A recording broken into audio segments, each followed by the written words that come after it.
श्री कृष्ण कहते हैं, इच्छा पूरी न हो तो क्रोध बढ़ता है और इच्छा पूरी होती है तो लोभ बढ़ता है। इसलिए जीवन की हर स्थिति में धैर्य रखना श्रेष्ठता है।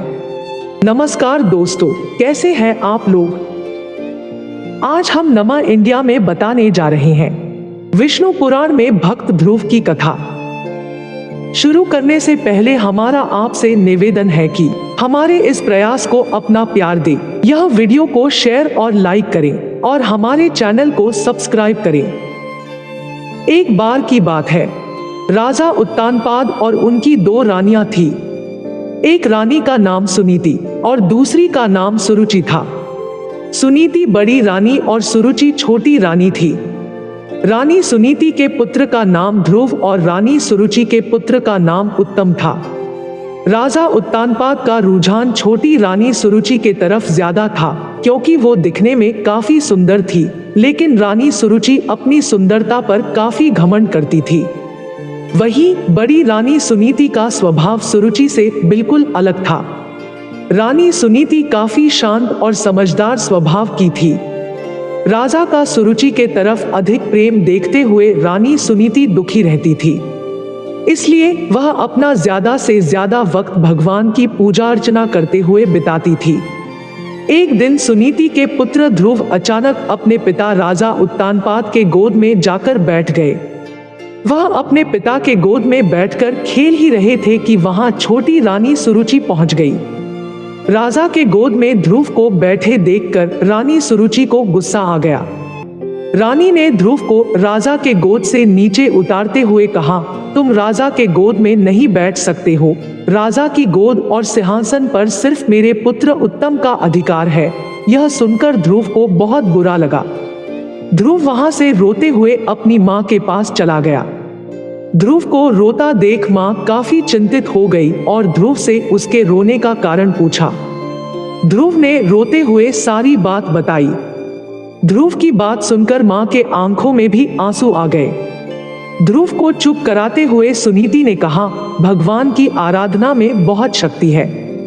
अगर सच्चे मन से आराधना की जाए तो भगवान से तुम्हें पिता की गोद और सिंहासन दोनों मिल सकते हैं। माँ की बात सुनकर ध्रुव ने निर्णय कर लिया कि वह सच्चे मन से भगवान की आराधना करेंगे। ध्रुव अपने महल से भगवान की प्रार्थना करने जंगलों की तरफ निकल पड़े। उन्हें रास्ते में ऋषि नारद मिले। छोटे से ध्रुव को जंगलों की तरफ जाता देख नारद ने उन्हें रोका। नारद ने उनसे पूछा, तुम जंगलों की तरफ क्यों जा रहे हो। ध्रुव ने उन्हें बताया कि वो भगवान का ध्यान करने जा रहे हैं। ध्रुव की बात सुनकर नारद ने उन्हें समझाकर राजमहल वापस भेजने की कोशिश की, लेकिन ध्रुव ने उनकी एक न सुनी। ध्रुव के निर्णय के कारण नारद ने ध्रुव को नमो भगवते वासुदेवाय मंत्र का जाप करने को कहा। इसके बाद ध्रुव जंगल में जाकर इस मंत्र का जाप करने लगे। उधर नारद ने महाराज उत्तानपाद को ध्रुव के बारे में बताया। बेटे के बारे में सुनकर महाराज का मन चिंतित हो गया। वह ध्रुव को वापस लाना चाहते थे, लेकिन नारद ने कहा ध्रुव प्रार्थना में डूब गया है और अब वह वापस नहीं आएगा। उधर ध्रुव कठोर तपस्या में लगे रहे। कई दिन और महीने गुजर गए, लेकिन ध्रुव प्रार्थना करते रहे। इस बीच ध्रुव की भक्ति से प्रसन्न होकर भगवान हरि ध्रुव के सामने प्रकट हुए। भगवान हरि ने ध्रुव को वरदान देते हुए कहा, तुम्हारी तपस्या से हम बहुत प्रसन्न हैं, तुम्हें राज सुख मिलेगा। साथ ही तुम्हारा नाम और तुम्हारी भक्ति हमेशा के लिए जानी जाएगी। यह कहकर भगवान ने ध्रुव को राजमहल की तरफ भेज दिया। भगवान के दर्शन पाकर ध्रुव भी बहुत खुश हुए और उन्हें प्रणाम कर महल की तरफ चले गए।